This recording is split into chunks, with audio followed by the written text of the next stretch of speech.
안녕하세요. 저는 여성공동체 미정셀 리더, 갑자기 이름을 까먹었네. 김희정 집사입니다. 감사합니다. 할렐루야.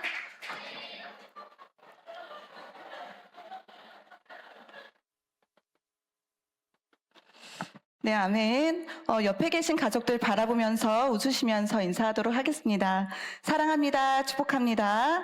사랑합니다. 축복합니다. 사랑합니다. 축복합니다. 우리는 예수님 안에서 한 가족입니다. 우리는 예수님 안에서 한 가족입니다. 네.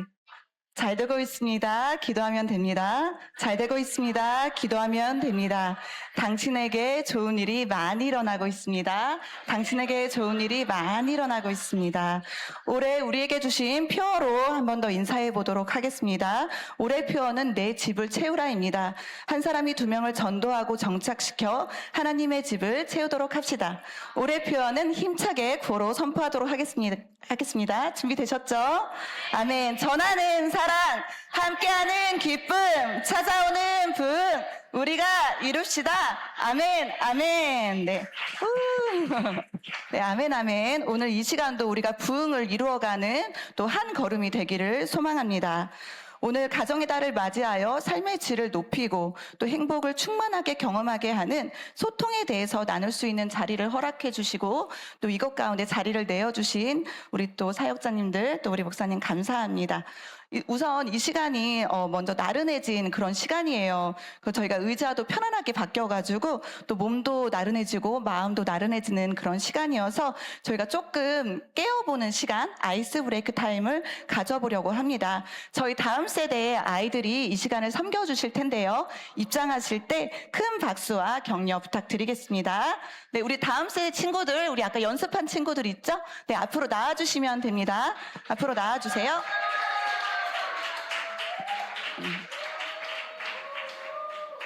네, 앞으로 나와주시고.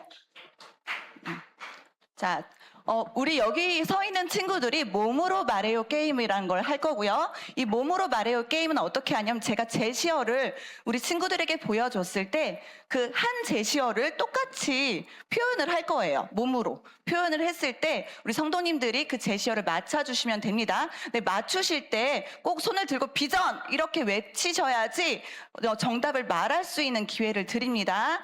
정답을 맞추신 분은 저희 베스티 쿠폰을 윤원 강도사님께 가시면 베스티 쿠폰을 받으실 수 있습니다.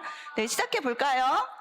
네, 아멘. 자, 우선 첫 번째 제시어 우리 다음 세대 저희한테 보러 와주세요. 자, 첫 번째 제시어 보여드리겠습니다. 요거 할게요. 요거 첫 번째 제시어. 자, 요거 여기 누군지 알죠? 몰라요. 그럼 마음껏 표현하시면 돼요. 자, 마음껏.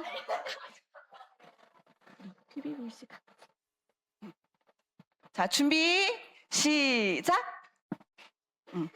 자, 잘 보시면 돼요. 자, 지금 나가는 제시어들은 저희 교회와 관련되어 있는 제시어고, 자, 강사랑 어린이가 먼저 손을 들었기 때문에 강사랑 어린이 먼저 발언권 드리도록 하겠습니다. 자, 정답은? 캥거루. 크고 힘차게, 열정적으로. 캥거루. 일어나서 이야기해 주면 좋을 것 같아요. 캥거루. 캥거루 땡. 지금 저기 다솜인가? 유아 미안해요. 선생님 눈이 잘 안 보여서. 강아지. 강아지는 맞아요. 정확히 강아지는 맞는데 50% 맞아요. 자, 비전이. 딩동댕 맞았습니다. 네, 자 이렇게 하는 겁니다. 자, 두 번째 제시어 드리도록 하겠습니다. 자, 우리 다음 세대들 보고 가주세요. 요거예요, 요거. 이거 할 수 있잖아, 그치? 그 자체. 자, 준비. 자, 우리 저희 교회와 또 우리 말씀 성경 예배와 또 관련이 된 겁니다. 자, 준비 시작. 이것은 무엇일까요? 여기 준호 청소년 아까부터 계속 들고 있어가지고 준호 청소년. 딩동댕 맞았습니다. 네, 잘했습니다. 자, 이번에 요거 한번 해볼게요. 요거 한번 해봅니다. 요거. 자, 우리 아까 전략 짠 거 알죠? 전략 짠 거. 자, 준비 시작.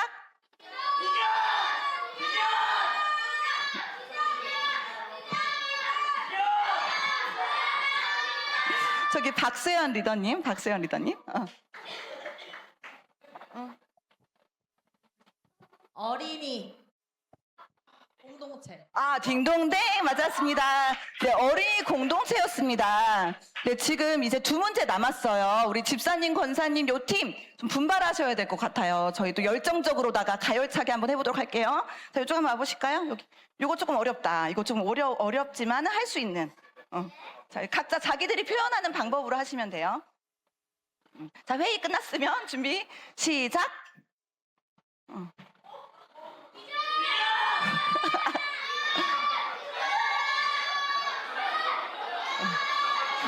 박윤진 집사님 감사합니다. 네. 땡! 땡! 네, 기도도 여러 가지 종류가 있어요. 저희 교회는 기도가 여러 가지 종류, 경하청소년, 영접기도. 어? 영접기도. 아, 땡! 저희 이미숙 집사님.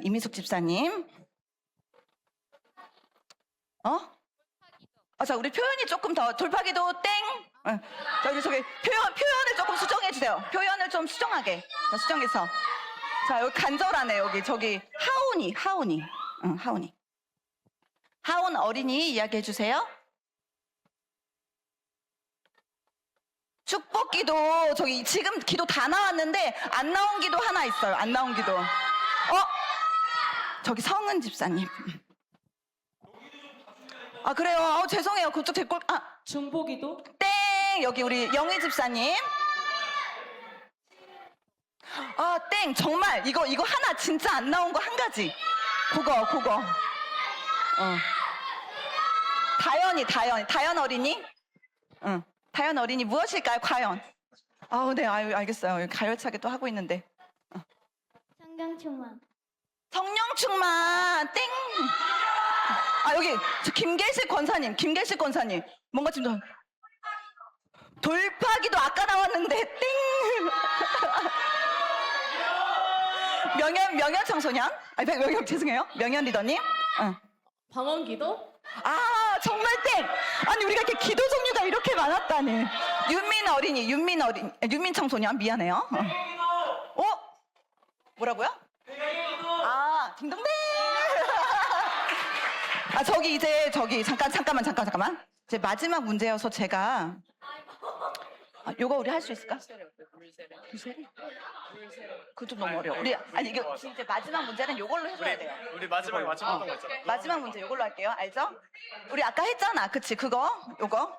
자, 지금은 벌써 마지막 문제예요. 저희가 이렇게 아쉽잖아요? 그 마지막 문제 꼭 맞춰주시기 바래요. 아까 맞추셨던 우리 분들 꼭 그 윤원 강도사님께 저희 베스티 카페처럼 이제 되어 있는 베스트에서 쿠폰 받으시기 바랍니다. 마지막 제시어입니다. 저기 박지영 리더님. 와, 딩동댕 맞았습니다. 네, 우리 수고해주신 우리 다음 세대 어린이 청소년 박수 쳐주시기 바랍니다. 너무 고마워요. 네.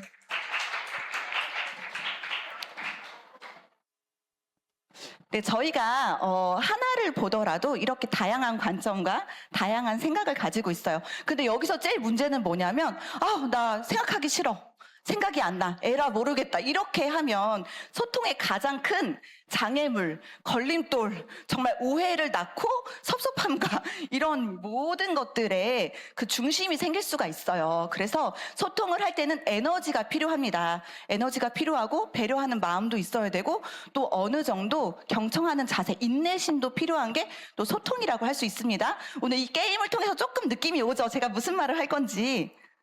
네, 그럴 거라고 생각합니다. 저희는 열린 공간 마실에서 여러 가지 웰니스 프로그램, 문화 활동을 통한 그런 심리 지원을 하고 있어요. 그래서 저희 공간 마실에 오시면 열린 모임, 다양한 공동체 열린 모임을 경험하실 수 있고 또 마흔양에서 하고 있는 아로마 테라피, 퍼스널 컬러, 그리고 또 저희 여러 가지 그 청소년들의 꽃꽂이, 그리고 청소년들의 동아리 모임, 여러 가지 모임들을 하실 수 있는데 저희가 지금 막 확장되고 있고 만들고 있는 단계여서 아직 홍보나 또 하나 일일이 과정들을 설명해 주는 게 조금 약하긴 해요. 그래도 많이 물어보시고 많이 이용하셨으면 좋겠습니다. 네, 오늘의 또 나눔 이어가도록 하겠습니다. 우선 그 저를 좀 모르시는, 다들 아시는 분들이시지만 또 모르시는 분들도 계실까봐 제가 또 저의 이력을 준비해 보도록 했습니다. 우선 제가 이걸 왜 준비했냐면 저도 이제 강의를 정말 많이 듣기도 하고 교육도 많이 가요. 그래서 강사님들 이력을 잘 보고 막 캡처해 놓기도 하고 나도 저거 따야지 막 이러면서 보기도 하는데 어쨌든 강사님을 알면 조금 더 그 이야기에 어떤 파트를 이야기할 건지 그런 부분에 대해서 이야기를 하실 수 있더라고요. 잘 들으실 때도 좋으시고요. 저는 우선 슈퍼셀리더예요. 가장 첫 번째 있잖아요. 그 저희 셀에 배가번식이 일어나서 슈퍼셀리더 가장 먼저 넣어봤고요. 그리고 모세의 기적, 국비 유학생을 제가 작년에 선정이 되었어요. 근데 이게 사회심리학 분야에서 우리나라에서 첫 번째 미술 파트 분야에서 선정이 된 거예요. 근데 이거는 정말 모세의 기적입니다. 그리고 더 기적적인 건 무엇이냐면 제가 영어를 1도 못하는데 영어 인터뷰를 봐서 레슬리 표현예술치료대학에 합격을 했다는 거예요. 그래서 우리나라에 이런 예술치료를 하시는 교수님들이 대부분 이 학교를 나오셨어요. 그래서 저는 그냥 그 프로필을 보고 저 학교 가야겠다 라고 제가 대학교 때 찍었던 학교인데 여기를 영어 1도 못하는 그 실력으로 인터뷰를 봐서 합격했다는 것이 바로 모세의 기적인 것 같아가지고 넣어봤고 또 우리 모든 성도님들의 기도의 응답이었던 것 같습니다. 너무 감사합니다. 네. 그리고 1100 세계 비전을 제가 품고 있고요. 제가 역사의 주역이 되려는 그런 야심찬 비전을 품고 오늘도 달려가고 있습니다.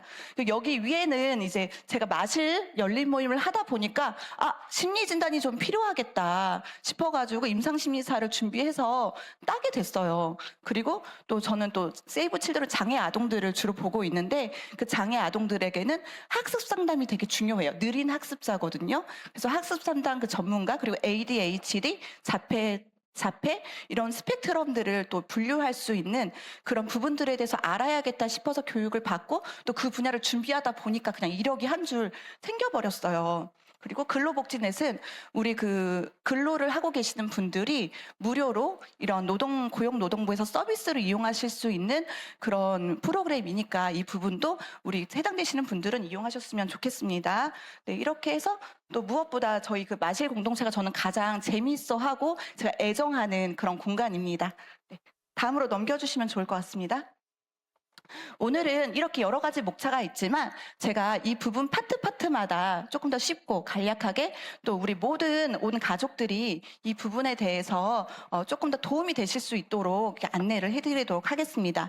무엇보다 아까 성구 말씀 잠언 16장 32절 말씀처럼 진짜 강한 사람은 어떤 사람이 강한 사람일까요? 거기에서는 용사, 성을 정복하는 사람이라고 이야기를 했지만 그 당시에는 강한 사람, 남을 이기는 사람이 정복하고 이기는 사람이 강한 사람이라고 했어요. 그렇지만 자기 자신을 다스릴 수 있는 사람이 저는 정말 강한 사람이라고 생각이 들어서 아까 그 성구 말씀을 제 마음에 하나님께서 주셨습니다. 자신의 강점을 알고 충동에 끌려가지 않고 절제할 수 있으며 하나님의 방향을 소신껏 선택하며 걸어갈 수 있는 태도를 저는 진짜 강한 사람이라고 생각을 합니다. 그래서 화가 날 때 분노를 조절하는 거 쉬우신가요? 너무 어렵죠. 그리고 내가 상처를 받았을 때 함부로 말하지 않는 거, 아무 말 대잔치 하지 않는 거 있잖아요. 그거 정말 어려워요. 그리고 유혹 앞에서 절제하는 거, 특별히 요즘에는 미디어, 스마트폰 정말 강력하죠. 핸드폰 하다 보면 하루가 순삭이고 그리고 거기에 막 정말 몰두해 있다 보면 머리 아프고 막 이러잖아요. 그래서 유혹 앞에 절제하는 것, 감정적으로 폭발하지 않는 것, 그리고 미워도 용서하려고 노력하는 것, 이 부분 있어요. 그리고 우리도 사역하다 보면은 정말 이해 안 될 때 많고 여러 가지 좌절을 경험하고 또 약속도 번번이 막 어기고 분노가 막 치밀어 오르잖아요. 이렇게 용서하는 마음, 흔들려도 중심을 지키는 것, 이런 것이 사실은 전쟁에서 이기는 것보다 더 어렵다는 그런 의미가 아까 그 선구에 있었습니다. 특히 마음을 다스린다는 것은 감정을 억누르는 것만 뜻하는 건 아니에요. 적절히 자기 표현을 하면서 또 소통해 나가는 것이 정말 가장 강한 사람이라고 할 수 있겠습니다. 한번 넘겨주실까요? 그러면 저는 제가 원래는 EQ 정서지능에 대해서 이야기를 했어요. 저는 심리재활사거든요. 심리재활사, 미술치료랑 심리재활은 좀 다른 것 같잖아요. 그래서 미술 심리재활사는 대부분 병원에서 임상을 많이 해요. 그래서 저도 그 한양대 병원에서는 1년 정도 폐쇄병동에서 그 조현병 환자, 이게 양성장, 이거 이중인격이라고 하죠. 다중인격? 그러니까 그땐 청소년 때 제일 많이 발병을 하거든요. 그래서 이게 호르몬이 왕성할 때. 그래서 그런 거기에 계신 우리 분들과 후기 청소년들과 1년 정도 같이 이제 생활을 하면서 미술 심리 재활 임상을 했어요. 그리고 이제 이대병원 아니면은 또 이렇게 뭐 장애아동 복지센터 이런 데서 저희는 또 임상을 하거든요. 그러다 보니까 약간 뇌 발달이라던가 기능 지원 그리고 신경 전달 물질 이런 거에 대해서 사실은 조금 더 공부를 하게 되는 그런 파트에 있습니다. 그럼 정서지능은 무엇일까요? IQ는 혹시 많이 들어보셨나요? IQ. 그렇죠. IQ는 우리 옛날에 저희 때는 IQ를 반에서 막 했었어요. 문제 막 풀고 너 IQ 2자리냐? 막 이렇게 했잖아요. 그런데 이 IQ는 웩슬러 지능검사라고 하는 정말 그 지능검사를 가지고 IQ 판정을 하지만 EQ 정서지능은 이거를 판정할 수 있는 잣대가 없답니다. 그래서 그렇지만 IQ 같은 경우는 어떨 때 필요해요? 소통에서. 어떨 때 필요해요? IQ가 낮으면 예를 들면 저는 이제 장애아동 세션에 있으니까 지적장애인 친구들은 오해를 많이 해요. 제가 이제 극단적으로 예를 들어 드리는 거예요. 조금 이해하기 편하지. 우리는 노멀하고 평범하신 분들이지만 제가 조금 더 이해가 편안하기 위해서 만약에 내가 약간 지능이 조금 언더라인에 있다 그러면은 아무래도 오해하는 거예요. 내가 뭐를 줘도 그건 나한테 준 게 아니라 던져줬어. 이렇게 얘기를 한다던가 내가 그냥 지나가면서 툭 쳤는데 쟤가 날 때렸어. 라던가 가정 상황에서도 여러 가지 오해가 발생이 돼요. 그래서 IQ도 있어야지 소통을 할 수가 있어요. 어떤 소통이에요? 이해 능력, 상황을 또 판단하는 능력이 되니까 이런 학습 지능, IQ가 필요하다. 그럼 EQ는 뭘까요? EQ는 우리가 흔히 말하는 전달하는 능력이에요. 눈치를 보는 거. 쟤 되게 센스 있다. 쟤 감이 좋다. 이런 표현 하잖아요. 그런 것처럼 상황을 판단하는 거 또는 이런 감정을 표현하는 방법 그리고 할 말과 못할 말을 구분하는 그 부분, 즉 소통과 정말 많이 밀접한 관련이 있죠. 그 부분은 EQ 정서지능이라고 할 수가 있어요. 그러면 우리가 5가지 감정에 대해서 이야기를 해볼게요. 5가지 감정을 기본 감정이라고 하면서 이 EQ 정서지능에 대해서 이야기를 하게 되거든요. 행복, 슬픔, 화, 불안, 혐오감.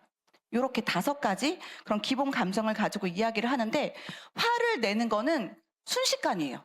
순식간 나도 모르게 이미 내 입을 떠났어. 그 말이 떠나가지고 요즘 저희 막 화살의 중보기도 하잖아요. 화살이 바뀌어 버렸단 말이야. 화는 순간적이에요. 그런데 그럼 어떡해요? 내 입을 다스리고 마음을 다스려야지. 이거 어떡해요? 이거는 조금 또 느리잖아요. 얘는 훈련을 통해서 할 수가 있다는 거예요. 그래서 이렇게 되면 화는 순간적으로 내게 되지만 훈련을 통해서 이 정서지능을 높일 수가 있다. 이게 바로 EQ 정서지능을 높여라. 이런 뜻이거든요.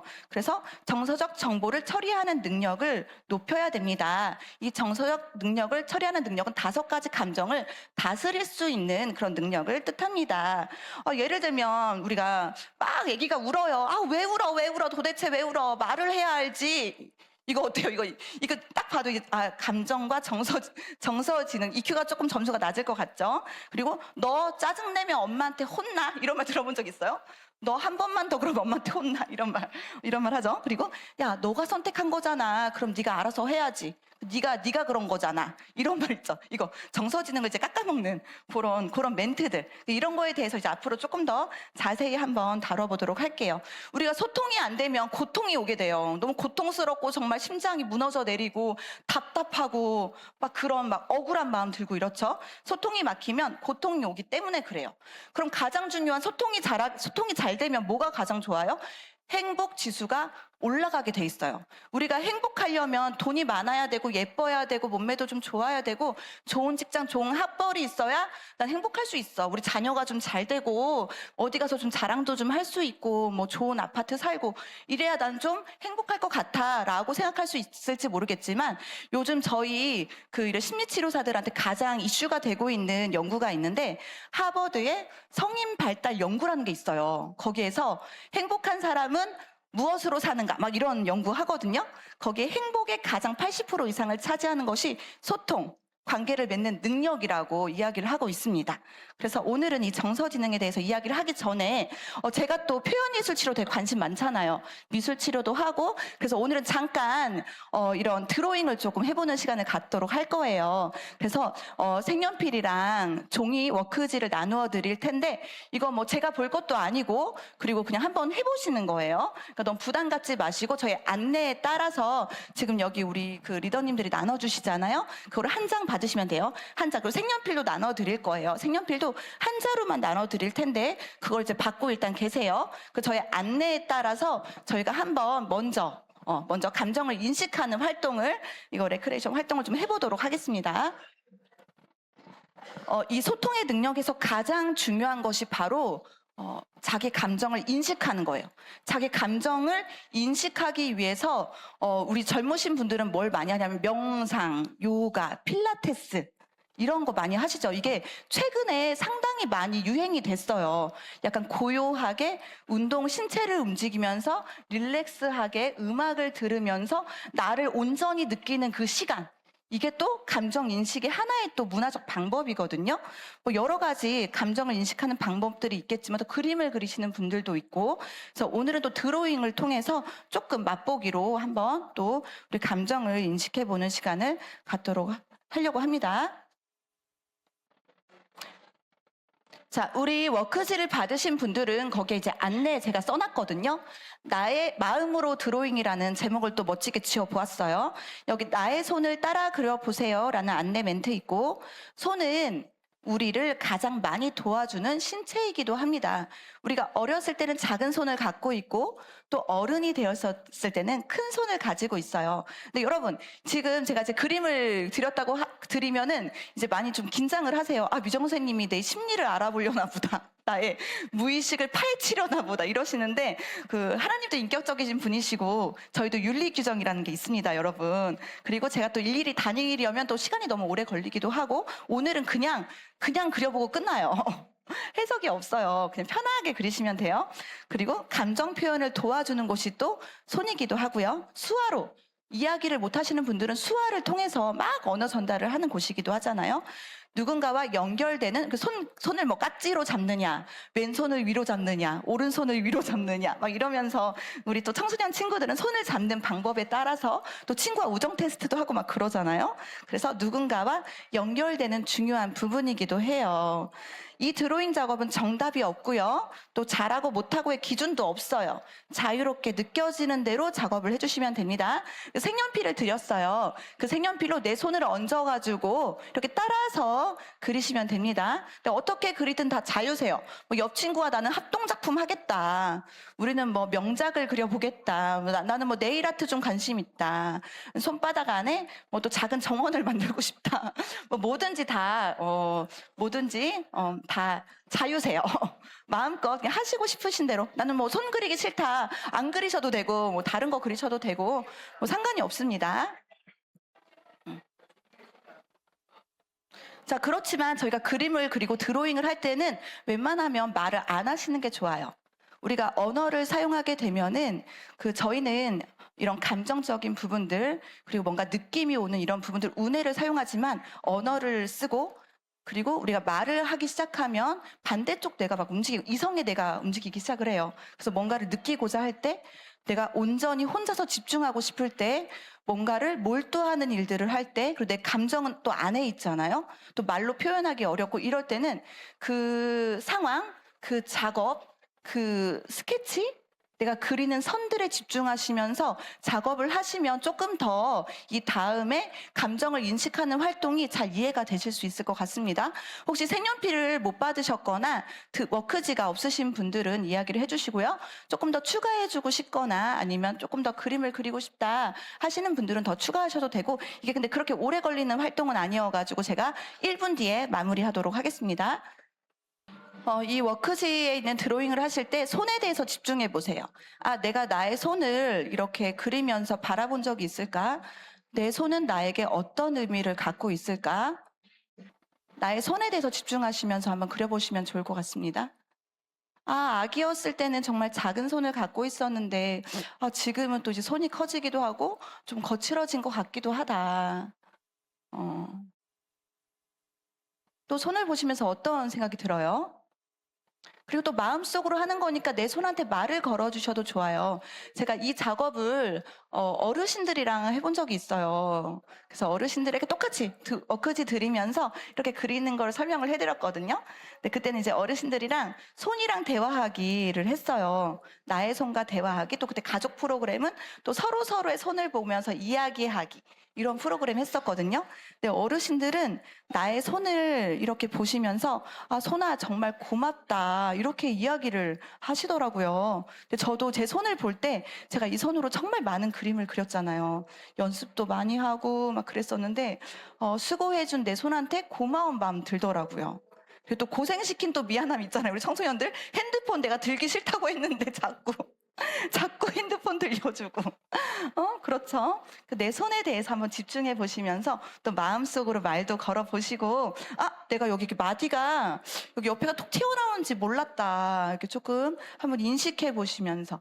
우리 양진세 집사님 왜 안 하시나요? 이렇게 반항하시면 안 돼요, 지금. 예, 지금 저기. 네, 수용하세요, 수용. 감정을 인식하시면서 내면으로 들어가시는 거예요. 저랑 눈 마주치면 안 돼요. 눈 마주치시면 안 됩니다. 네, 30초 전. 충분히 시간을 드리고 싶지만은 또 이어가야 되는 이야기할 게 많아가지고 제가 오늘 너무너무 할 얘기가 많아서 막 줄이느라고 힘들었어요. 너무 얘기해드리고 싶은 것도 많고, 아, 이런 거 알면 도움 되실 것 같은데 라고 생각한 부분도 많아서 자, 30초 후에는 마무리하도록 하겠습니다. 못다 하신 부분은 또 집에 가서 하셔도 되고 뭐 다 자유세요. 정해진 건 없어가지고 마음껏 하시면 됩니다. 자, PPT 다음으로 넘겨주셔도 될 것 같아요. 네. 그러면 제가 지금 자기 인식을 해야 된다. 내 감정을 알아야 된다. 막 이렇게 이야기를 했어요. 제가 왜 그런 이야기 했을까요? 그러니까 예를 들면 이거 예예요, 예. 저희 신랑이 한 직장에서 그 연구원으로 20년을 장기 근속을 했어요. 그래서 그 연구원에서 장기 근속한 분이 딱 2분만 남아 계신 거예요. 그 사장님, 대표님과 우리 신랑 이렇게 초창기 그 설립할 때부터 지금까지 20년 장기 근속을 했어요. 네, 이건 진짜 예시예요. 지금 그렇다는 건 아니고. 자, 저희 신랑이 저한테 여보, 나 20년 동안 직장을 다녔는데 여기 맨날 야근하고 너무 힘들어. 그냥 저기 그만둘까 봐. 이러다가 진짜 죽을 것 같아. 막 이렇게 이야기를 했어요. 그러면 제가 여보만 힘든 거 아니에요. 누구 집사님은 지금 2탕을 튄다는데, 지금 그럴 때가 아니에요. 지금 애도 둘이고 대안학교도 갔어요. 이런 멘트 할 법 하잖아요. 그쵸? 나 뭐 집에서 살림하고 막 독박 육아하고 있잖아요. 그게 제 예시 대화여가지고. 이렇게 이야기하면 저희 신랑 어떡하겠어요? 대화를 회피하죠. 아, 됐어. 그만 얘기해. 이렇게 하겠죠. 그럼 제가 아니 여보가 뭐 카이스트 나온 것도 아니고 연세대 고려대도 아니고 그냥 다녀. 뭐 이렇게 지금 갈 데가 어딨어. 막 이렇게 얘기하겠죠. 그리고 당신 너무 무책임한 거 아니야? 막 너무 이기적이야. 막 이렇게 이야기할 수 있어요. 그쵸? 이렇게 되면은 대화하지 말자는 거잖아요. 이렇게 이야기하면 내 가족끼리 가장 감정을 다스리는 영역이 가장 힘들어요. 특히 사춘기 아이들 엄마 나 공부 싫어요. 공부하기 싫어요. 막 이러면 어떡해요? 야, 너 지금 현실을 좀 봐봐. 요즘에 청년 실업률 높은 거 알아 몰라? 너 지금 이럴 때가 아니야. 지금 옆집 애들 봐봐라. 학원 지금 너보다 더 많이 다녀. 지금 이럴 때가 아니라고. 막 이거 상황 설명하면서 현실을 직시하게 해주고 이성적인 판단을 막 내려주잖아요. 그러면 지금 엄마 눈 보고 얘기해야지. 지금 뭐 딴짓하냐? 엄마 눈 봐. 엄마 눈 보고 얘기해? 엄마 지금 뭐라고 했어? 공부해야 된다 그랬지? 학원 빠지는 게 지금 무슨 말이야? 어제도 놀았어. 오늘 학원 가야 돼. 막 이렇게 얘기하죠. 그리고 나서 이제 얘가 막 화가 나. 남자애들, 특히 남자애들은 언어 능력이 뛰어나지 않아가지고 행동화 하잖아, 행동화.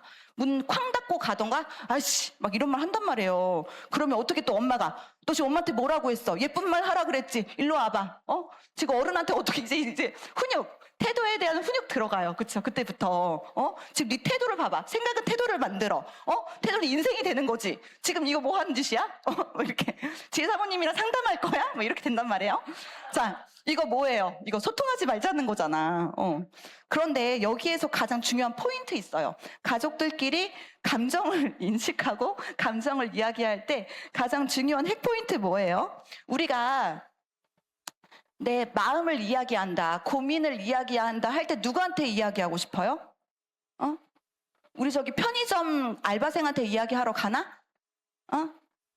우리 막 저기 GS25시 편의점 알바생한테 거기 자주 가지만 내가 좋아하는 곳이지만 거기 알바생한테 얘기하지 않잖아요. 막 장 보러 갔다가 거기 막 사과 파는 아주머니한테 막 내 저기 문제, 요즘 고민 막 얘기하지 않잖아요.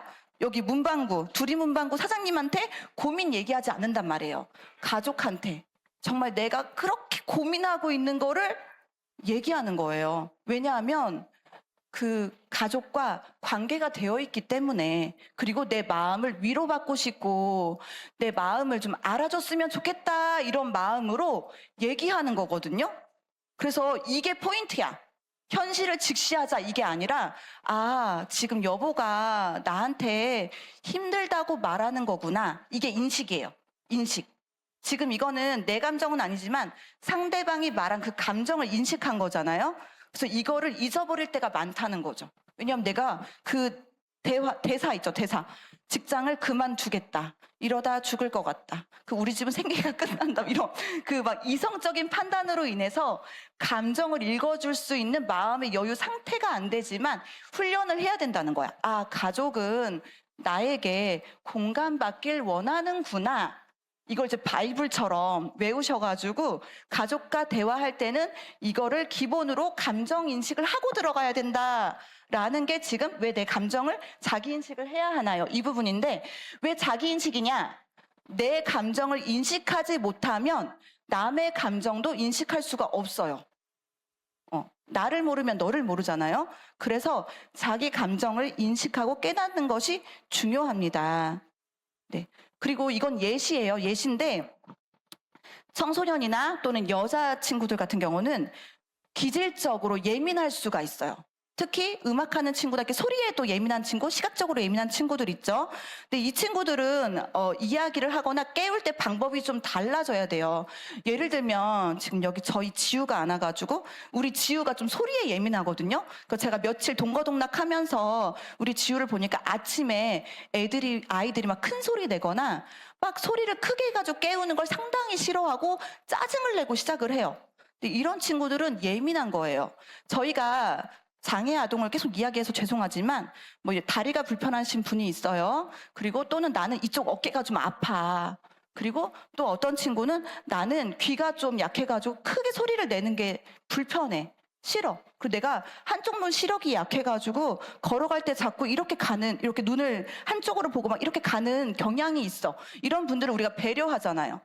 배려하고 괜찮으세요? 좀 도와드릴까요? 근데 신체의 결함이 있으면 배려가 쉬워. 딱 보이니까 불편하시구나 인식을 하지만 마음이나 기질에 배려가 필요할 때는 내가 싫어하는 분야 있잖아요. 막 지저분한 거 싫어한다. 나는 화장실 갔을 때 거기에 수건을 변기 위에 놓고 오는 거 진짜 싫어한다. 이런 거 있잖아요. 그런 자기만의 루틴.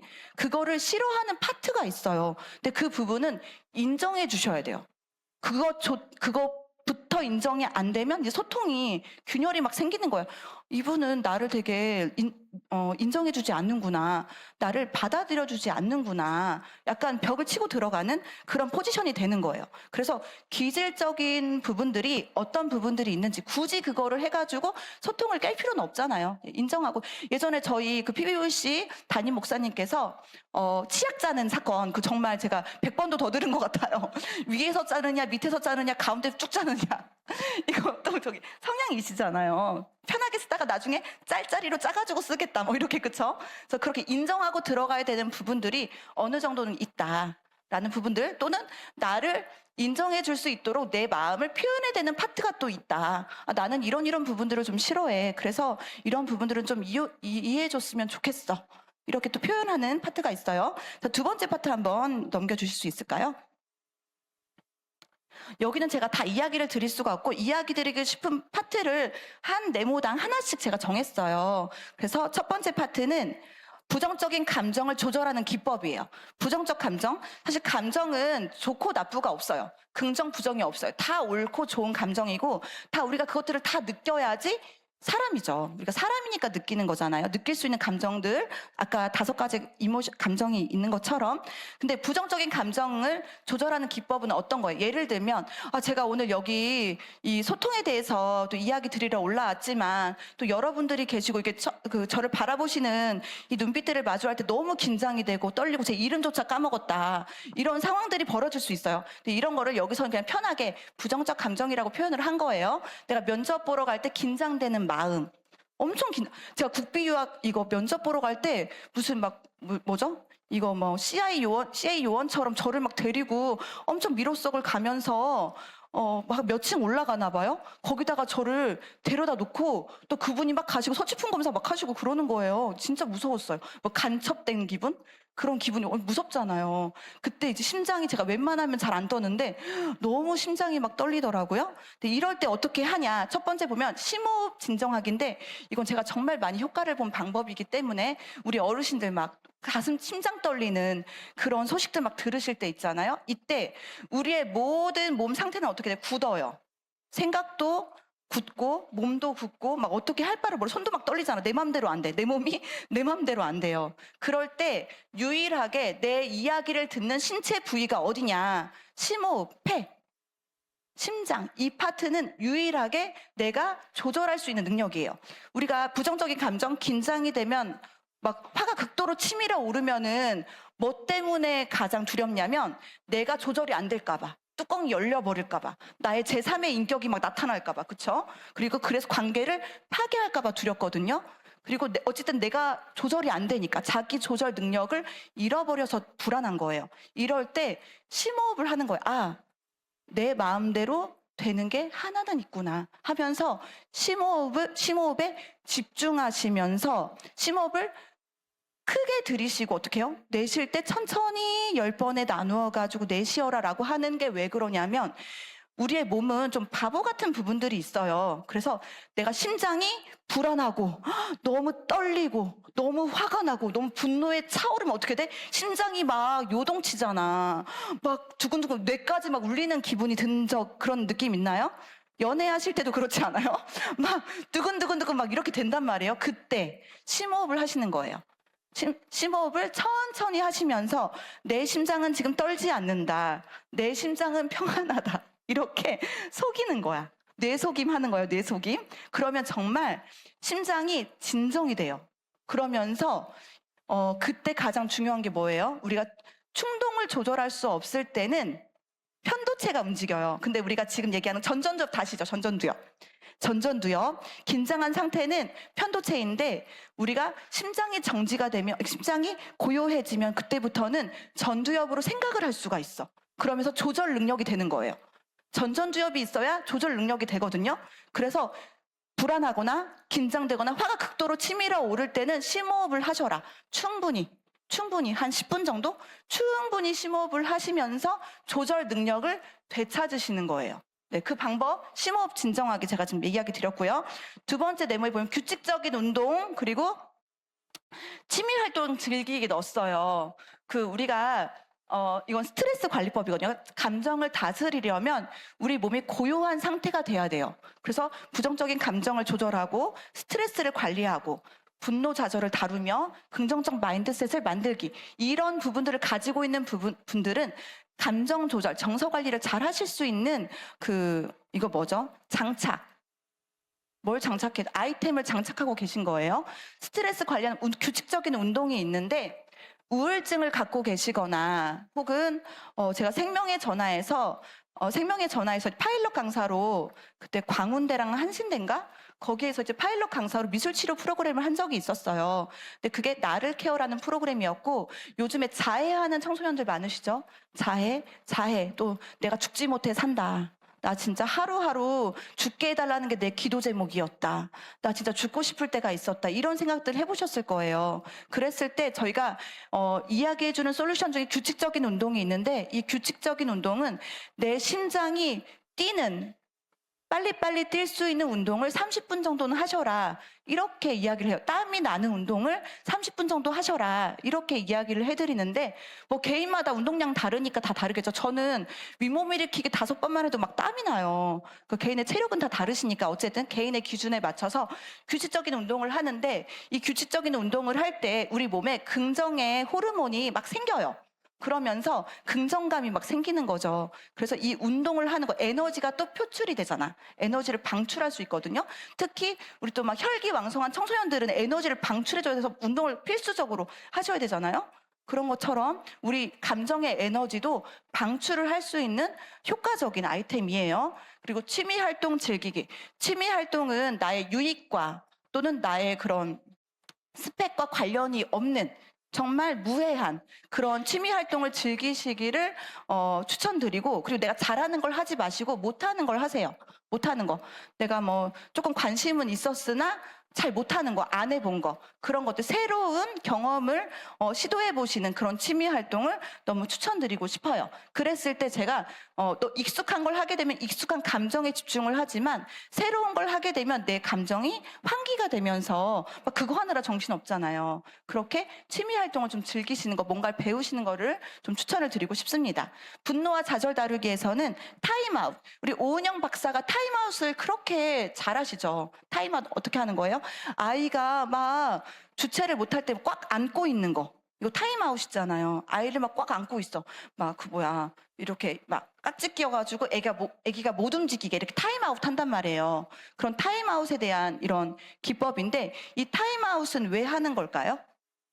이거 타임아웃 오은영 박사님 하시는 거 많이 보셨죠? 막 금쪽이가 막 엄청 충동 조절 잘 안 될 때 막 하잖아요. 도대체 오은영 박사님 왜 타임아웃을 하지? 애기 너무 불쌍하다 막 이런 마음 들잖아. 애기가 나중에 뭐 놔주세요 막 이렇게 하잖아요. 왜 그렇게 하시는 걸까? 이렇게 하는데 저희가 그 아이들이 감정이 극한 상태에 따르면 아까처럼 조절 능력을 상실해요. 그래서 위험해질 수도 있고 충동적으로 행동할 수도 있어서 이 아이가 진정할 수 있는 시간을 주는 게 타임아웃이에요. 안전적으로 안전하게 지켜주기 위한 또 타임아웃이기도 해요. 그 다음에 좀 크면 이제 생각하는 의자 하잖아요. 생각하는 의자. 그리고 저는 그 직원이 지명이가 정말 화가 나고 막 둘이서 막 육탄전 하려고 할 때 제가 이제 썼던 게 뭐냐면 이때 이제 15초를 버티셔야 되거든요. 15초. 분노 게이지 올랐을 때 15초인데 저는 어떤 방법 쓰냐면 하나님, 성령님, 예수님을 15번씩 하라 그래요. 15번. 하나님, 성령님, 예수님. 이렇게 이제 말을 하게 하거든요. 그걸 15번 해. 그 다음에 얘기하자. 이렇게 하거든요. 왜 그렇게 하냐면 이게 좀 발음도 어려워. 하나님, 성령님, 예수님. 이렇게 또박또박 해야 돼요. 그럼 거기에 집중을 하고 그리고 이거를 하면서 여기에 신경을 분산하면서 조금 감정이 좀 절제가 되는 시간을 버는 거예요. 그래서 그렇게 시킨 다음에 다시 또 얘기를 했어요. 저 역시. 저도 오히려 엄마도 진짜 화가 치밀어. 아이가 화를 내잖아요. 그럼 엄마도 같이 화를 내요. 감정은 이거 뭐죠? 이렇게 서로 하품할 때 옆 사람 하품하는 것처럼 감정도 전이가 돼요. 그래서 화도 마찬가지예요. 내가 막 화가 나고 막 짜증나는 사람 옆에 있으면 나도 막 짜증나고 괜히 막 신경질 나고 이러잖아요. 그런 것처럼 감정도 전이가 되기 때문에 약간 그 시간을 버는 거예요. 그리고 상황을 재해석하기. 요 파트는 제가 뒷부분에서 한 번 더 설명해 드리도록 할게요. 상황 재해석하기는 우리가 일상 속에서 생길 수 있는 트라우마에 대한 재해석에 대한 부분인데 제가 이 파트는 좀 뒤에서 한 번 더 말씀드리도록 하겠습니다. 하고요. 긍정적인 마인드셋 만들기. 네. 이 긍정적 마인드셋은 그냥 저희가 신앙생활하고 영성생활 하는 그 자체예요. 예를 들면 제가 얼마 전에 우리 하은이가 중이염 때문에 중보 요청을 한다는 그 기도 멘트를 봤어요. 그랬을 때 제가 어떻게 할까요? 중이염아 우리 하은이 앞에서 평지가 될지어다. 우리 저기 선포하잖아요. 그쵸? 지명이가 막 코피 난단 말이에요. 지명이의 코 모든 기관들아, 튼튼해지고, 그리고 코피는 멈출지어다, 막 이렇게 한단 말이죠. 그리고 우리 예를 들면, 장례식장 가서, 저는 제가 신앙생활 하면서 가장 획기적이고 놀라웠던 경험을 한 게 장례식장이었어요. 아니, 장례식장은 정말 슬프고 그리고 너무 애도하고 그런 공간인데 이 기독교에서 하는 또 신앙이 있으신 분들의 장례식장은 마치 긴 이별, 우리가 이렇게 목사님 PBVC에 파송했을 때처럼 너무 슬프지만 뭔가 소망이 담겨 있고 다시 만날 거라는 그런 뭐라 그럴까요? 그런 희망을 가진 상태로 이루어지는 뭐 그런 느낌이었던 거예요. 그래서 정말 이 긍정의 가장 최상위는 진짜 이 하나님 안에서 또 예수님 안에서 우리가 신앙을 가지고 예배하며 살아가는 이 삶이구나. 이건 따로 뭐 더 드릴 말씀이 없어요. 우리가 신앙생활 하면서 기도하시면서 돌파하시면서 그렇게 저도 모든 시험 볼 때마다 김미정 앞에서 임상심리사 시험은 평지가 될지어다. 진짜 두려울수록 여러 번 소리 지르면서 그리고 아침에 통성기도 하면서 막 두려운 건 더 외친단 말이죠. 이렇게 긍정적 마인드셋 항상 일상 속에서 루틴으로 가져가시면 좋으실 것 같아요. 다음 장면 한번 볼까요? 공감 능력, 타인의 마음 읽기 파트예요. 이 파트는 특별히 저희 어린이 친구들과 좀 이야기를 하고 싶은 파트예요. 우선 공감과 경청에 대한 능력, 그리고 뒤에 비언어적 신호 이해하기, 타인의 감정 반응하기라는 부분이 있는데 공감과 경청에 대한 부분은 우선 그 공감이라고 할 때 저희가 흔히 이야기하는 게 사이코패스, 소시오패스 이야기 많이 하잖아요. 요즘 특히 또 유독 그런 주제를 다룬 드라마도 많고 영화도 많아요. 진짜 사이코 같아. 막 사이코패스가 소시오패스 같아. 이런 말 하거든요. 근데 되게 오해하시는 부분이 사이코패스와 소시오패스도 공감을 할 수 있어요. 사이코패스와 소시오패스도 감정이 있다. 감정이 있어요. 감정이 있는데 왜 그러면 그 사람들은 그렇게 잔인하고 사람들을 이용해 먹고 막 그렇게 하나요? 이런 궁금증 가지시는 분들이 있거든요. 진짜 MMPI라는 성격 장애 진단 검사가 있어요. 여기에서 반사회성 성격 장애라는 파트에 소시오패스와 사이코패스가 있는데 우리가 공감을 이야기를 할 때는 감정적 공감과 인지적 공감이 있어요. 그런데 소시오패스와 사이코패스는 어디가 되냐면 인지적 공감이 돼요. 인지적으로. 만약에 제가 사이코패스예요. 제가 지나가고 있는데 옆에 현우가 여기 의자에 걸려서 확 넘어져가지고 코가 깨졌네. 그지? 근데 내가 이제 사이코패스라고 쳐요. 사이코패스 했어요. 그래서 넘어진 거 봤죠? 현우가 넘어져가지고 코가 깨졌다. 아프겠다. 지나가는 거야, 이러고 지나가는 거예요. 인지적 공감 됐어요. 사실에 대한 판단, 그리고 넘어지면 아프다. 여기까지는 되는 거예요. 그런데 감정적 이입, 현우 되게 창피하겠다. 저기 현우가 조금 마음에 들어하는 되게 좋아하는 선생님 지나갔었는데 쟤 진짜 되게 창피해가지고 못 일어나는 거 아니야? 어떡하지? 내가 가려줄까? 막 이렇게 공감 능력, 감정적인 공감. 그쵸? 이 두 가지가 잘 조화를 이루어야 하는데 그게 조화를 못 이루고 인지적 공감, 현실적 자각, 아프다. 짝 이렇게 거기까지만 멈추는 거야. 그런데 누구나 이 공감, 감정적 공감, 아까 EQ 정서 지능에 대한 훈련이 되지 않으면 누구나 다 사이코패스 같은 그런 감정 상태에 머무를 수 있다. 머무를 수 있어요. 이거는 감정은 그냥 자라나는 게 아니에요. 이건 키워주고 훈련시켜주는 거예요. 공감하는 연습, 말하는 연습, 그리고 내가 그 사람의 입장에 대해서 한번 빙의해가지고 생각해보는 그런 태도. 요런 거는, 그리고 우리 친구들 보면 너무 미디어 많으냐 하는 친구들, 혼자서 노는 거 좋아하는 친구들, 혼밥 막 아무렇지도 않고, 혼자 여행 가는 것도 아무렇지도 않아. 나 오히려 자유로워. 신경 쓰지 않아서 좋아. 이럴 때 그런 편안함이 한 100개 정도 중에 한 90% 차지한다. 그런 것도 이렇게 막 피하잖아요. 그런 부분들은 공감에 대해서 좀 취약해질 수 있다. 그리고 경청의 기술은 당연히 중요하죠. 경청을 하게 되면 우리가 어떻게 돼요? 신뢰가 쌓여요. 신뢰가 쌓여서 경청 되게 중요하고요. 그리고 비언어적 신호를 읽으려면 감정을 인식해야 돼요. 또 타인의 감정에 반응하는 방법은 관계가 좋아야 돼요. 우리가 공부만 잘하는 친구 있죠? 공부만, 옆에 우리 친구들 한번 생각해 보세요. 또 손주나 또 자녀를 두신 분들, 공부만 잘하는 친구 있어요. 그리고 공부도 잘하는 그런 어린이 있죠? 공부도 잘해. 그쵸? 그리고 또 뭐 있어요? 공부만 못해. 다른 거 다 괜찮은데 얘는 왜 이렇게 공부만 못하지? 이런 친구 있어요. 네. 그러면 이 친구들이 미래를 살펴보았을 때 이제 공부도 잘했던 친구는 당연히 잘하지. 커서도 잘하지. 공부도 잘하고 이것도 잘하고 저것도 다 잘하겠지. 그러면 이 친구는 진짜 공부만 못해.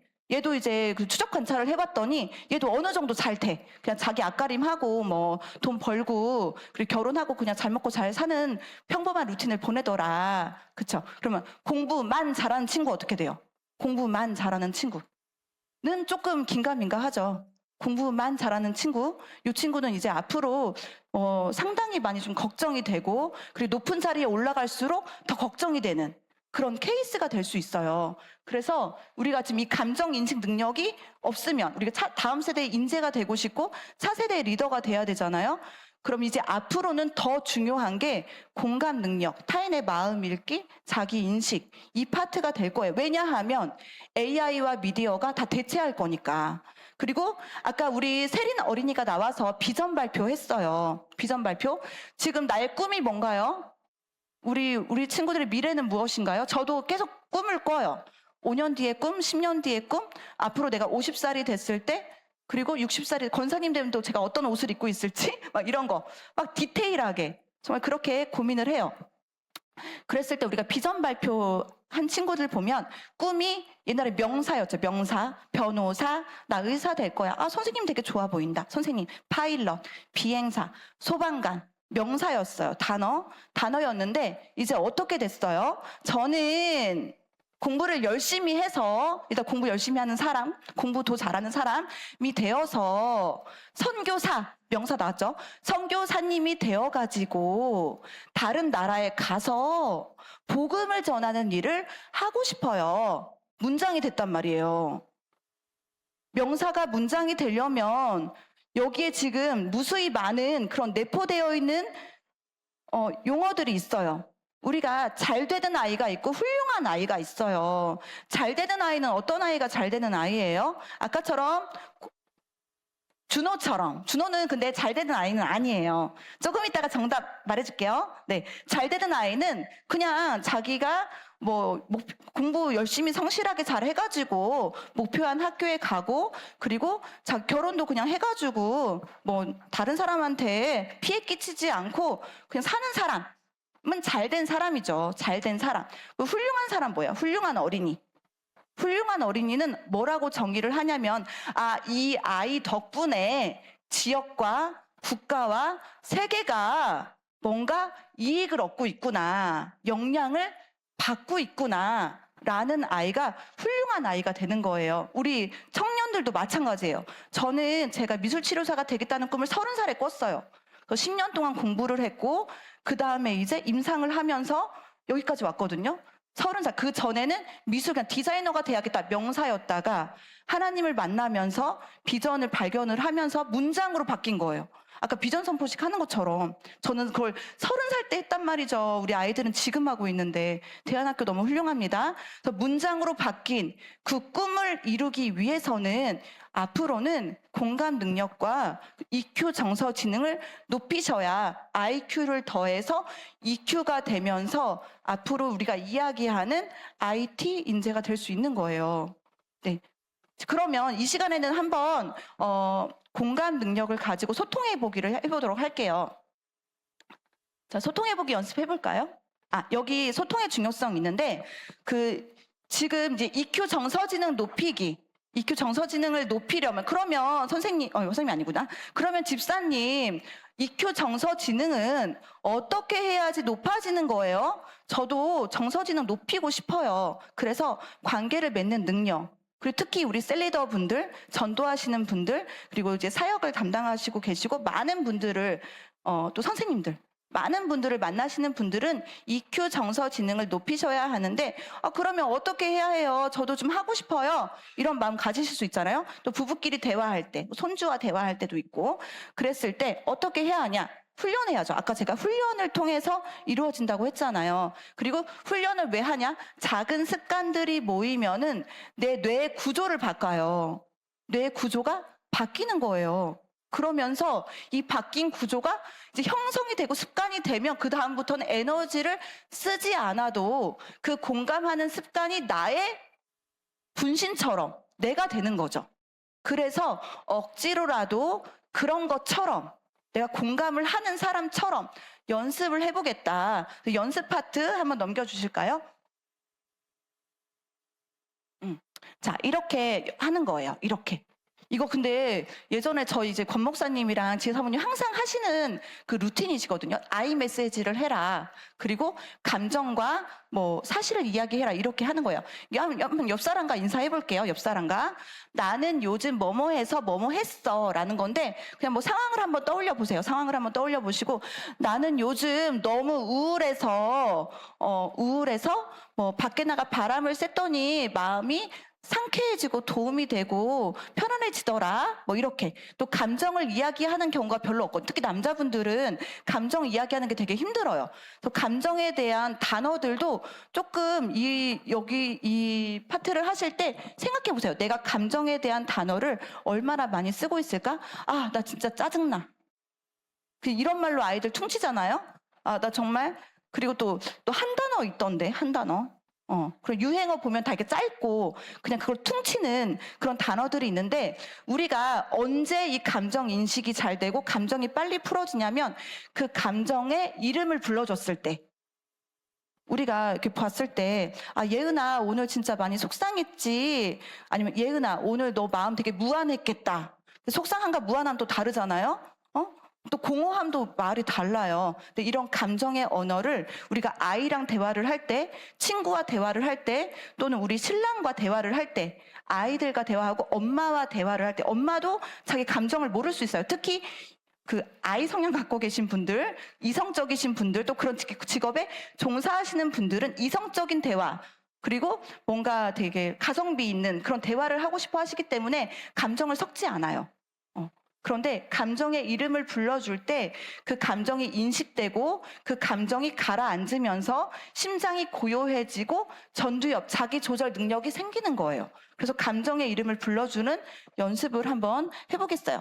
우선 그 한 분께서 요즘 상황을 이야기해주고 상대방 분이 그 감정을 읽어주시는 연습을 하는 거예요. 그래서 너 뭐뭐해서 뭐뭐 했겠다라고 이야기해주는 거예요. 뭐 최근에 나 있잖아 어버이날이어가지고 엄마 아빠 만나서 꽃을 드렸는데 엄마가 내 꽃 보더니 왜 이런 거 사왔냐고 하더라? 뭐 이렇게 상황을 얘기하는 거예요. 그쵸? 그래서 나 이번에 저기 어버이날인데 이거 우리 권사님들 뭐 어버이날인데 저기 아들은 왔다 갔는데 딸은 안 왔다 갔어. 이거 사실이잖아요. 그쵸? 사실 그때 이제 감정을 읽어드리는 거예요. 자, 한번 해보실게요. 저기 조금 어색할 수 있어요. 우리가 안 해본 거여가지고. 자, 우리 여기 친구들도 한번 해보시고. 자, 한번 연습하는 시간. 한 분은 상황을 이야기하시고 한 분은 감정을 그냥 너 진짜 좋았겠다 이렇게 하면 안 돼. 뭔가 조금 더 디테일하게 내가 그 감정을 한번 자세히 좀 들여다보겠다. 정 쑥스러우신 분은 한번 혼자서 생각해 보세요. 나 그때 감정이 어땠지? 나 그때 엄마가 그렇게 말했을 때 내 마음은 어땠을까? 나 그냥 웃었지만 사실 좀 섭섭했어. 섭섭한 마음 좀 들었다. 뭐 이렇게 할 수도 있어요. 그리고 뭐 우리 아들 딸들이 뭐 바쁜 건 알겠지만 그래도 안 와가지고 좀 허전하고 섭섭하고 뭔가 좀 나 뒷전인 것 같은 그런 공허한 마음 있더라. 뭐 이렇게 할 수 있잖아요. 감정은 누르는 게 아니에요. 감정의 이름을 불러주는 거예요. 근데 꼭 옆 사람뿐만 아니라 내가 또 내 감정의 이름을 불러줄 수 있습니다. 한번 연습해 보세요. 상황을 이야기하시고 우리가 또 새 가족들 케어하실 때 이 아이템 장착하시면 절로 전도가 되며 정착이 되고 분가가 이루어져요. 분가. 네. 꼭 연습하세요. 필수템. 자, 우선 여기 보면 갈등 상황에서의 소통이라는 주제예요. 왜냐면 갈등을 다루는 게 그렇게 중요할 수가 없어요. 자, 첫 번째. 우리 그 작년 공동체는 부부싸움, 부부관계를 빼놓을 수가 없어요. 사실 제가 소통에 대해서 관심을 갖기 시작한 것도 저희 그 유소진 집사님이랑 저랑 성향이 워낙 다르다 보니까 소통이 조금 어렵다. 또 제가 또 아들들 둘을 키우잖아요. 그래서 아들들은 소통하는 방법이 좀 다른 것 같다. 막 이런 고민을 하다 보니까 또 막 이렇게 책을 찾아보게 되고 막 이러면서 소통에 대해서 생각을 하게 됐어요. 자, 예를 들면 이제 부부싸움에 대한 파트예요. 그 갈등의 원인은 뭐 일단 감정 인식 안 되고 감정을 이야기해 줄 수 없고 상황으로만 대화를 하고 공감하지 않으니까 이런 오해가 생길 텐데 이런 갈등의 원인이 생기거나 갈등이 생겼을 때 또는 우리가 뭔가 좀 이렇게 배틀을 좀 해야 될 때가 있잖아요. 서로 이렇게 크고 웅장하고 뭔가 좀 과격한 대화를 해야 될 때가 있단 말이에요. 근데 그랬을 때 되도록이면 우리 이제 가정을 가지신 부부들은 아이들 앞에서 하지 않는 게 좋으세요. 근데 이거는 너무 진리이지만 왜 그런지 또 이 원리를 설명을 해드리도록 할게요. 왜 그러냐면 우리 자녀가 있잖아요. 야, 너 있잖아. 엄마 지금 진짜 화나가지고 얘기하고 싶지 않다고 전해라. 하잖아. 그럼 또 이 아빠가 그럼 나도 지금 말하고 싶지 않으니까 알아서 하라고 엄마한테 전해. 막 전달한단 말이에요, 가운데. 전달하는 집 있죠? 전달하는 집. 특히 또 딸 가진 집은 이제 엄마와 딸이 이제 한편이 돼가지고 아빠 욕을 그렇게 한단 말이에요. 니네 아빠 요즘 왜 그러냐? 나 진짜 이해가 할 수가 없다. 니네 아빠. 니네 아빠 지금 어제 하는 거 봤지? 엄마 이래가지고 엄마가 지금 속 터진다고 하는 거야. 꼭 니네 아빠가 나와, 그치? 니네 아빠가 맞긴 하지만 꼭 그때 나오잖아요. 그래서 이런 멘트들 막 나오는데 우리가 부부싸움을 왜 아이 앞에서 하면 안 되냐면 어쨌든 신랑과 나는 피가 섞이지 않았어요. 너는 너, 나는 나였다가 우리가 돼가지고 가족이 되어서 함께 이제 공동체를 이루고 가족 공동체를 이루고 살아가고 있는데 우리의 사랑하는 이 아이 제가 결혼해서 가장 신기하고 잘한 게 직언이 지명이 전 너무 신기해요. 제가 감상하면서 이 아이들을 본단 말이에요. 너무 신기하고 그리고 정말 이 조그마한 씨앗이었던 아이가 이렇게 자라는 게 우리 부모님들 다 그러실 거예요. 너무 신기하고 너무 재밌고 말하는 것도 너무 귀엽고 유심히 막 본단 말이에요. 우리 교회 아이들도 마찬가지로 그렇게 막 보게 돼요. 근데 이 아이는 나의 유전자와 우리 유집사의 유전자를 반반씩 가져간 어때요? 우리 둘의 결합체란 말이에요. 근데 제가 우리 유소진 집사를 막 저기 부부싸움 하면 막 험담하잖아요. 그럼 이 아이는 마치 나의 분신, 나에게 생명을 주고 피와 살을 준 나의 분신을 욕하는 기분을 느낀다는 거죠. 그러면 곧 나야, 아빠가 곧 내가 되어서 자존감이 어떻게 돼요? 그리고 우리가 막 말할 때 뭐 예쁜 말 해요?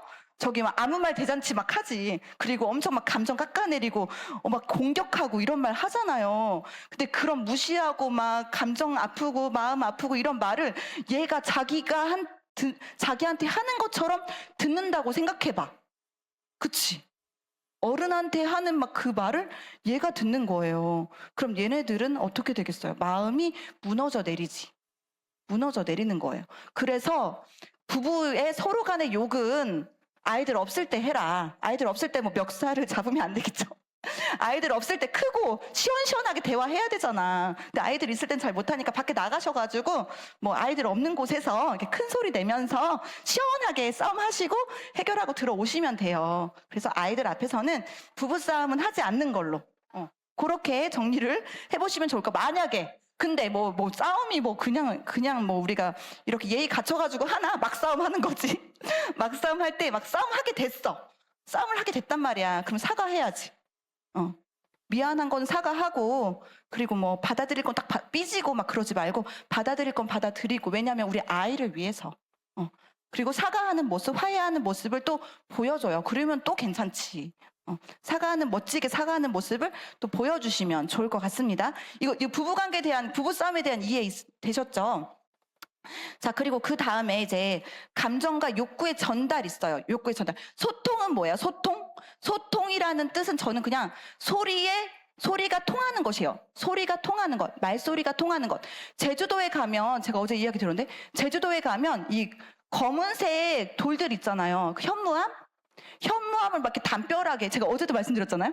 담벼락에 이렇게 막 올려놓는단 말이에요. 근데 제가 가까이 가서 보니까 이게 시멘트로 바른 것도 아니고 그냥 돌을 얹어놓은 거야. 하물며 되게 작은 돌도 있다? 근데 제주도는 바람이 많이 불잖아요. 근데 이 돌들이 안 날아가고 거기 그냥 얹혀져 있는 거야. 바람이 막 이렇게 부는데. 그래서 봤더니 이게 구멍이 뚫려 있어가지고 바람이 통하는 거예요. 그래서 막아줄 건 막아주고 통할 건 통하게 해주고, 소통은 통하는 거예요. 그러면 소통이 안 되면 불통 되겠지. 고통스럽고, 그쵸. 막막하고, 막 답답하고, 막 거기 원형 탈모 생기겠죠. 그래서 그 바람이 통하게 하는 거, 소리가 또 바람이잖아. 소리가 통하게 하는 게 소통이에요. 그래서 감정을 전달하는 거, 서로 잘 감정을 주고받는 거, 그리고 이분이 감정을 이야기하는 건 나에 대한 신뢰가 있고 또 뭔가 공감받고 싶어 하는 그런 메시지구나. 아까 그 바이블처럼 그 마인드 세팅 하시고 난 다음에 소통을 하셔라. 감정적 대화를 하셔라. 아이 메시지를 하셔라. 이런 뜻이에요. 자, 그러면 여기 우리 조금 시간이 있으니까 여기 실전편 들어가요. 저희 신랑이 지금 요 몇 달 소진 집사 없다고 제가 너무 많이 얘기를 하고 있는데 제가 부정적인 말을 하거나 그런 건 아니니까. 저희 이제 유서진 집사님이 지금 광주에 누나가 롯데 하이마트 1층에 막 대형 약국 하시는데 거기 전기공사 해주러 가셨어요. 이제 또 아이들 데리고 이제 같이 가시고 또 예배 드리고 오시거든요. 마침 또 오늘 이렇게 없으셔가지고 제가 자유롭게 또 얘기를 할 수 있게 됐네요. 감사합니다. 네, 그래서 유서진 집사님 가셨는데 저희 이제 언니가 설계를 하니까 많이 도와줬어요. 그리고 또 인테리어 해야 되잖아요. 그래서 김 대표라고 같은 건축학과 나온 그 김 대표님을 소개해 주셔가지고 지금 막 공사하고 계세요. 근데 이 김 대표님도 건축가를 나오셨는데 인테리어를 하시니까 얼마나 이해도가 높아요. 현장 감독을 하죠. 근데 유서진 집사님과 충돌이 잦은 거야. 왜냐면 유서진 집사님은 기술은 있지만 소통을 하고 또 이 공기라는 게 있어요. 공사 기간 거기 막 따다다다닥 청소하고 렉 들어가고 페인트 칠하고 막 이런 공기가 다 짜져 있거든요. 근데 유서진 집사님은 이제 집사님 시간 되실 때 가셔서 하셔야 되니까 자꾸 트러블이 생기는, 왜 마음대로 하냐, 공기가 있다, 여기 맞춰가지고 얘기를 해라, 막 이렇게 소통이 이제 불통이 된 거지. 그래서 막 싸운단 말이죠. 그래가지고 이제 저는 근데 제가 진짜 잘못한 게 김 대표 편을 들었죠. 아니 당연한 현장 감독이잖아. 아니 거기 현장 감독은 소진 씨가 아니라 김 대표인데 그럼 김 대표 얘기를 듣고 거기에 맞춰서 팀으로 일을 하셔야죠. 그런데 이제 막 화가 난 거야. 왜냐하면 제가 김 대표 편을 드니까 감정적인 단어. 그러니까 우리 이제 유 집사님은 감정을 이해받고 힘들다. 자꾸 자기한테 막 이때 하지 말고 이때 하라고 한다. 자기 아주 진짜 시간 빼기도 힘든데 막 이런 걸 듣고 싶었겠지. 근데 제가 그냥 막 밥하다 말고 아니 당연히 김 대표 말 들어야 되는 거 아니야? 감독자 말을 들어야지 왜 자꾸 마음대로 해? 막 이렇게 된 거예요. 그리고 막 김 대표 일을 못한다. 막 이렇게 되면서 막 이렇게 근데 곰곰이 이제 생각해봤죠. 이렇게 대화를 하면 안 되겠다. 그래서 여보, 나는 김 대표 공사 기간에 관심이 없어. 내가 관심이 있는 거는 자기가 공사를 그냥 빨리 안전하게 마치고 그리고 또 빨리 예배하러 오고 쉴 수 있는 시간이 난 필요하다고 생각하기 때문에 자기가 그냥 공사 기간에 맞춰서 빨리 하고 오라는 거야. 자꾸 다시 하게 되잖아. 공사 기간 안 맞으니까. 나는 그런 뜻으로 말을 한 거야. 이렇게 말을 했더니 어떻게 됐겠어요? 감정이 가라앉았지. 그리고 나서 한마디 더 했지. 여보, 근데 여보 이제 집수리 사업도 하고 공사도 할 건데 김 대표는 대부분 서울과 수도권에서 인테리어 그 공사를 많이 하더라. 근데 어쨌든 좋게 지낼 수는 없겠지만 둘이서 중마고 다니고 사회에서 만난 사이잖아. 그러니까 조금은 인사 정도는 하고 지내고 편하게 지내. 그럼 나중에 공사 줄 거 아니야. 그럼 되게 좋지 않을까? 그리고 전문가잖아요. 또 그게 업이고. 그렇게 또 얘기를 한 번 더 얹었죠. 그래서 그 다음은 잘 모르겠어요. 그 다음에는 어떻게 그 관계를 또 맺어가셨을지 모르겠지만 제가 이거를 오늘 강의를 정리하면서 이렇게 메시지를 좀 바꿔서 전달을 드렸더니 그 다음에 조금 이게 평안해지는 그런 모습을 봤단 말이죠. 그래서 말은 소리로 소통하는 거고, 그리고 메시지를 전달할 때는 아이 메시지로, 그리고 그분의 감정도 헤아려 가면서 훈련해가지고 하는 것이다. 근데 이게 저는 지금 가정 상황이지만 셀 상황도 마찬가지예요. 셀 상황도 사람마다 다 달라요. 그래서 그분의 감정을 듣고 반응하고 그리고 반응할 때, 아, 뭐야, 생각하기 싫어. 지가 알아서 하겠지. 당연히 알아서 하겠지. 근데 말을 하는 이유가 뭐야. 공감받고 싶어서 우리 리더들한테 이야기를 하는 거잖아요. 그러니까 경청해 드리고, 그리고 만약에 이게 난 잘 못하겠어. 나 뜨겁고, 나 해본 적도 없고, 이거 못할 것 같아. 그러면 또 있어요. 두 번째 방법. 자, 두 번째 솔루션 들어가요. 두 번째 솔루션 뭐냐면, 일단 첫 번째는 경청을 다 해요. 셀 가족이 이야기 하잖아요? 그러면 이제 셀 예배 상황은 안 되잖아. 다 예배를 들어야 되니까. 그때 말고 따로 1대1로 만나요. 셀 예배 때 다 말을 못해. 우리 신방 다 하시죠? 신방 하실 때 1대1로 만나서 경청을 다 해줘요. 다 해주고 나서 바로 말하지 마. 그럼 가르치려 든다. 이렇게 생각해요. 특히 청소년 선생님들 가르치려 든다. 이렇게 생각이 들어요. 아, 얘가 날 또 가르치려 드네. 그럼 그건 공감이 아니잖아. 가르침이지. 그래, 그때는 조금 텀을 둬. 이야기를 다 들었죠? 내가 뭐 5초 정도 텀을 주는 거예요. 생각을 하는 거지. 근데 생각을 꼭 하지 않아도 그런 제스처를 취하는 거, 태도로 보여주는 거야. 아, 내가 너의 이야기를 들었어. 그리고 나는 그 이야기를 생각하고 있어. 라는 표현이야. 몸의 표현, 몸의 언어. 그걸 가지고 그거를 습관화하는 거예요.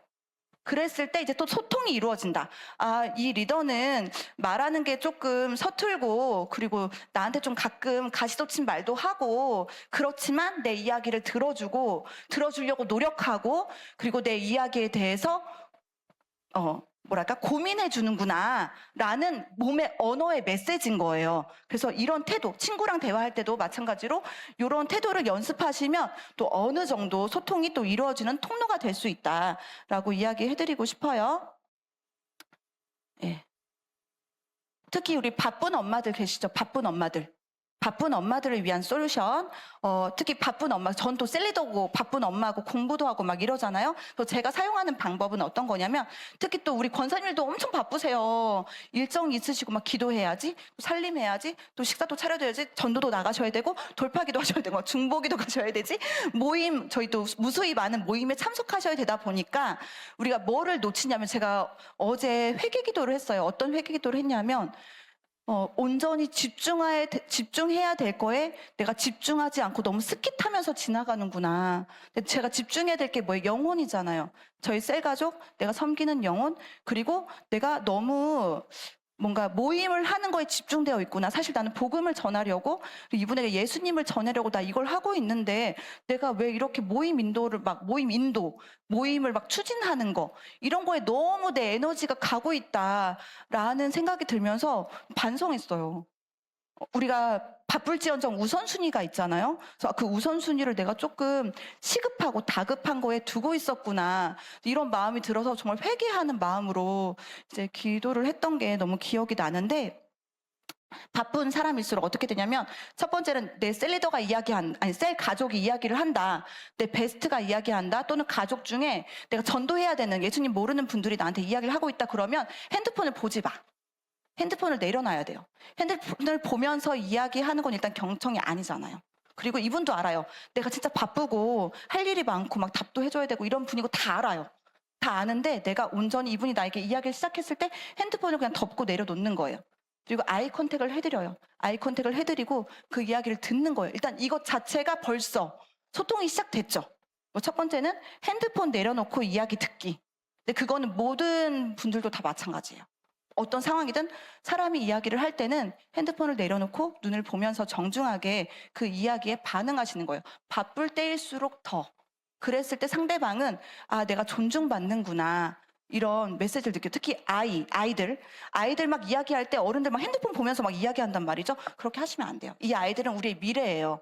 그럼 이 친구들도 어른이 돼서 그렇게 해도 되는 줄 알겠지? 그렇게 하시면 안 돼요. 두 번째는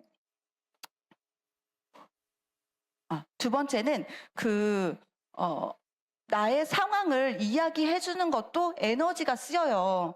왜냐면 난 여러 번 또 여러분에게 얘기를 해야 되고, 우리가 이분한테도 얘기하고 이분한테도 얘기하고 이분한테 상황을 다 설명해야 될 때가 있단 말이에요. 그런데 거기에 에너지를 들여서 그 일을 하셔야 돼요. 직원아, 엄마가 오늘 5시 반까지는 돌아와야 돼. 왜냐하면 엄마 오늘 식사 당번 해야 되기 때문에 엄마가 이 시간까지는 가야 돼. 그래서 엄마 직원이가 놀지 않고 5시 반까지는 와줬으면 좋겠어.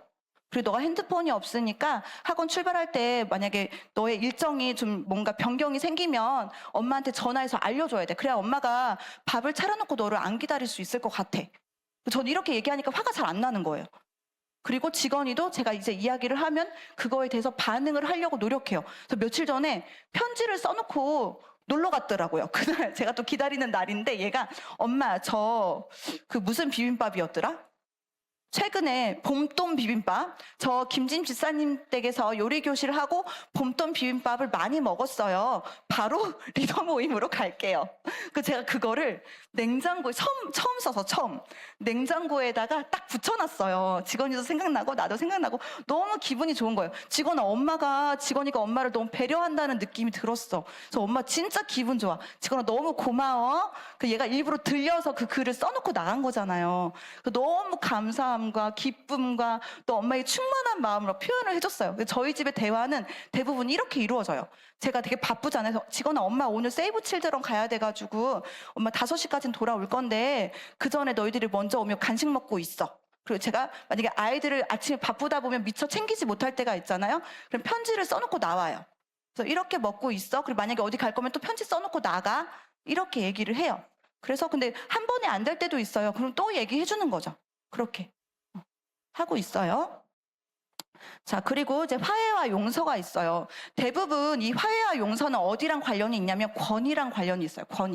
권위주의, 권위자. 우리 뭐 예를 들면 아버님일 수도 있고 이제 성인이 돼서는 나의 상사 그리고 함께 일하는 나의 그런 뭐 사장님이 있을 수도 있고 어쨌든 권위를 가지고 계신 분들과 많은 무의식적인 그런 연결의 고리들이 있단 말이죠. 그런데 우리가 생각할 때 권위는 있어야 돼요. 권위는 당연히 성경적으로 우리에게 주신 권위를 우리가 막 그거를 함부로 대하고 뭐 아무렇지도 않게 그렇게 생각하면 안 돼요. 권위는 있어야 되는 거예요. 그렇지만 권위주의는 달라요. 뭔가 지시하고 명령하고 억압하고 억누르고 내 마음대로 하려고 하는 그런 나의 이익과 관여된 그런 것들을 더 높이 평가하는 더 중요하게 생각하는 이 권위주의는 다른 거고 권위는 그럼 뭐예요? 권위? 엄마의 권위는 뭘까요? 우리가 생각하는 그 권위는 어떤 거를 권위라고 이야기할까요? 자, 우선 권위 있는 부모님이 되시는 그런 방법이 있어요. 권위 있는 부모님이 되시는 거. 내가 높은 지식과 높은 경험, 우리 또 어르신들은 다 경험이 있으시잖아요. 경험을 가지고 있고 그리고 또 그거에 대한 판단할 수 있는 잣대들이 나에게는 어느 정도 세팅이 되어 있는 상태이지만 낮은 자세로 대하는 거예요. 그러면 권위가 있다고 언제 느껴지냐면 우리 경아가 요즘에 리더도 하고 그리고 또 거리도 먼데 최선을 다해서 사역에 참여하려고 하는구나. 그리고 운전하는 것도 무서워하는데도 불구하고 그렇게 모든 모임에 오려고 하는 모습이 언니는 너무 기특하고 그리고 또 어떨 때는 애틋하기도 해. 내가 이렇게 막 얘기를 한단 말이에요. 손편지도 써주고 그러면 이제 경아가 저의 첫 번째 셀 가족이거든요. 저 청년 셀리더였을 때 그랬을 때 이제 경아 리더가 언니의 말을 듣고 뭔가 뭉클하기도 하고 눈물이 나기도 하고 위로받는 느낌도 들고 해요. 그리고 또 지혜 사모님이 저 최근에 부부 상담 해주셨거든요. 그때 정말 이게 눈물이 막 나올 것 같고 뭔가 이해받는 느낌이 들고 뭔가 좀 마음이 후련해지면서 이런 느낌 들어요. 권위가 어떤 느낌인지 알겠죠? 그 권위를 가지신 분의 이야기를 들었을 때 그 말이 내가 소화가 되고 흡수가 되면서 뭔가 그렇게 하고 싶고 또 얘기하고 싶고 도움을 구하고 싶은 그런 어른의 모습. 그 모습이 바로 선생님들의 모습, 셀리더의 모습, 우리 직분자님들의 모습, 그리고 부모의 모습이 되어야 되는 거예요. 권위는 이때 권위주의자가 되지 않는 그런 모습이에요. 그랬을 때 화해와 용서가 조금 더 쉬워져요. 또 내가 또 그렇게 해야겠다라는 또 모습이 되기도 하고요. 그러면 나는 권위주의자인지 아닌지 모르겠어요. 어떻게 알 수 있냐면 선생님이 계세요. 선생님이 이제 막 이렇게 수업하잖아요. 그런데 내가 딱 들어갔어. 그러면 고요해지는 거야, 갑자기. 고요해지고 내가 딱 나갔어. 그랬더니 막 화기애애지면서 뭔가 막 꽃밭이 돼. 예를 들면 또 부모님, 엄마가 이제 막 집에 얘들아 엄마 왔어. 딱 들어갔더니 갑자기 고요해져. 싹 고요해지면서 뭔가 엄숙해지고 자기 방으로 따닥 들어가. 이거 약간 권위주의자적인 모습. 근데 엄마가 또 들어갔어. 얘들아 엄마 왔어 딱 들어갔죠? 애들이 막 반기고 안기고 엄마 왔냐고 하면서 막 뽀뽀해주고 반겨주고 반가워하고 이러면 뭐예요? 이러면 건인 거죠. 권위주의. 그 집안 분위기 보면 알아요. 내가 들어갔을 때 애들이 사라지고 막 없어지고 집안 분위기 어두워지고 그러면은 저기 권위주의. 내가 살짝 권위주의적인 모습을 가지고 있구나라고 이렇게 자가 판단 한번 해보시면 될 것 같아요. 자, 그 다음 거 한번 또 넘어가 볼까요? 이게 이제 제가 이제 마지막 강의 PPT인 것 같아요. 최근에 제가 어딜 갔었는데 거기에서 미디어 게임도 사회성 발달을 할 수 있어요. 그쵸? 그 요즘에 그 무슨 게임이지? 리니지인가? 리니지 맞아요? 맞아요? 그 리니지 게임에 길드를 조직해서 전쟁을 벌이려면 50명 넘는 길드원들이 필요하대. 그래가지고 전략적으로 포지션들을 맡아가지고 그 전쟁을 치르려면 한 PC방에서 그리고 같은 시간에 같이 접속을 해가지고 그 전쟁을 치러서 이겨야 되는 거야. 엄청 전략적이죠. 그 되게 막 또 이렇게 그거를 또 이끄는 리더가 있을 거 아니야. 그 이끄는 리더의 그 전략과 그 체계적인 논리력, 사고력을 바탕으로 이 게임이 막 진행이 된단 말이에요. 근데 왜 미디어 하지 말라고 하고 게임 하지 말라고 해? 이렇게 좋은 점이 많은데요. 막 이러잖아요. 근데 미디어 게임은 왜 하면 안 되냐면 그 스마트랑 미디어 기계는 전자파가 나오잖아요. 전자파, 블루라이트 막 하잖아요. 근데 이 전자파가 나올 때 그 멜라토닌의 그 형성을 방해해요. 멜라토닌 형성을 방해하면 어떻게 되냐면 숙면을 취할 수가 없어요. 잠을 못 자게 해. 미디어 너무 오래 하면은 잠을 자고 싶어도 못 자는 거야. 특히 새벽. 못 자죠. 숙면을 못 취하면 어떻게 돼요? 전전두엽이 일을 못 하지. 충동 조절이 그럼 또 안 되고. 그렇게 되면 어떻게 돼? 그러면 이제 무한 반복되는 거예요. 그래서 미디어랑 전자파 이 기계들, 특히 주무시기 전에 2시간 전에는 미디어를 하시면 안 돼요. 그래야지 숙면을 취했을 때 우리 뇌에 있는 독성들 있잖아요. 독소들을 깨끗하게 제거하는 역할을 해야 되는데 이게 안 되면 계속 뇌 발달도 저해가 될 수 있고 치매도 빨리 오실 수 있어요. 뇌 기능이 저해가 되는 거야. 그래서 미디어, 스마트폰, 뭐 게임을 떠나서 게임하려면 또 오랜 시간 해야겠지. 그거를 그쵸? 그래서 미디어 보면서 계속 오랜 시간 해야 되잖아요. 그래서 미디어, 게임, 전자기기 이거는 사회성 발달을 떠나서 그 사회성 발달도 기능이 향상이 되는 거지 감정적인 EQ, 정서지능이 발달되는 건 아니에요. 당연히 그 전략적인 사고력 그리고 뭐 이성적인 판단력 뭐 이런 거는 막 발달이 되겠죠. 그렇지만 좋지 않은 것이 더 많다. 그래서 굳이 이거를 과하게 할 필요는 없다. 이게 좀 제가 생각해 본 그런 내린 결론입니다. 네. 자, 우리가 그러면 이런 감정 상태를 만들 수 있는 가장 쉬운 방법이 있어요. 그리고 저희는 지금 베델비전 교회에 또 우리 아이들은 페비스 스쿨, 뭐 페토 키즈 여러 가지 공동체, 건강한 공동체가 있어요. 이 공동체를 활용하는 방법을 마지막으로 이제 이야기 드리고 싶어요. 저희가 가장 뭐 여러 가지 그런 부분들이 있지만 우리가 가져가야 되는 부분은 옥시토신이에요. 옥시토신. 제가 갑자기 막 이런 말 너무 신경 전달문제 너무 많이 얘기해가지고 그 옥시토신이 있으면 이런 감정은 자연스럽게 생겨요. 옥시토신은 언제 생기는 거냐면 우리 아이를 막 안아주고 막 사랑해라는 말 해주고 그리고 토닥여주고 위로해주고 그리고 막 같이 있어주고 손잡고 이럴 때 생기는 요즘에 테토녀 뭐 페토남 이런 거 많죠? 그쵸? 근데 옥시남, 옥시녀가 되셔야 돼요. 그래서 서로 만났을 때 우리 막 많이 안아주세요. 뭐 동성끼리는 손잡으셔도 돼요. 돌아다니면서 아이 컨택 하세요. 막 이런 얘기 많이 하잖아요. 특히 우리 교회는 더 많이 해요. 그리고 그래서 저는 우리 교회가 왜 이렇게 가족적인 분위기지? 그리고 만나면 너무 반갑고 그리고 되게 뭐랄까 되게 정말 내 사촌동생 같고 혈연 관계보다 더 가끔은 더 친근한 느낌도 저희 또 마실은 워낙 또 같이 있잖아요. 맨날 부비고 안고 머리 쓰다듬어주고 진짜 저 막 그런단 말이죠. 막 그런 마음 막 들고 그래요. 새 가족은 더 그렇겠죠. 근데 이게 그 접촉을 하기 때문에 그리고 애정 표현을 하기 때문에 그래요. 표현을 통해서 그런 호르몬이 옥시토신이 나오는 거예요. 근데 이 옥시토신은 자연적으로 감정의 그 결을 만들어줘요. 우리 스냅스라고 하죠. 스냅스를 만들어주는 거예요. 그래서 우리 아이들도 많이 안아주시고 지나갈 때 쓰다듬어 주시고 아이 컨택 해주시고 정말 예쁘다, 오늘 예쁜 옷 입고 왔구나, 한 번씩 관심 가져주시고, 그렇게 하면서 우리 아이들 건강한 공동체, 다음 세대의 리더, 그리고 우리가 또 앞으로 역사의 주역으로 자연스럽게 우리 공동체 안에서 자라날 수 있는 겁니다. 앞으로 제가 이제 EQ 정서지능, 또 사회성 발달, 또 우리가 명사를 문장으로 만드는 이 꿈을 말하는 이 시대에서 저는 우리 교회에 가지고 있는 이 비전, 그리고 사랑으로 이루어진 이 가족 공동체, 이 파트가 가장 맞는 해결책이고 정답이라고 생각을 해요. 그래서 오늘 이 소통을 준비하면서 우리 여기 계신 우리 가족들이 이런 부분들에 대해서 확신을 가지시고, 또 내가 우리 셀 가족들과 또 사역을 하실 때, 전도를 하시고 영혼을 섬기실 때 도움이 되셨으면 합니다.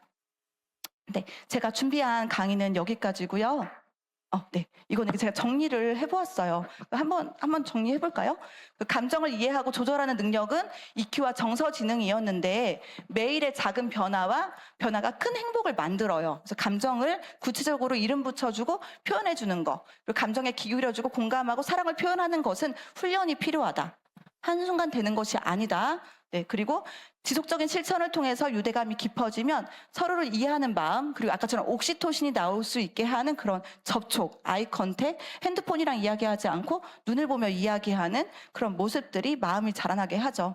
그리고 또 우리 공동체, 또 가정은 사랑과 소통으로 이루어지는 거예요. 가족 구성원에게 안전한 쉼터가 되고 행복의 근원이 되는 것, 또 우리 베델비전 교회가 그렇게 하고 있습니다. 네, 이상입니다. 감사합니다. 의지하고 순종하는 길은 예수 안에 즐겁고 복된 길이로다. 우리 받은 것은 주께 다 드리면 그 신사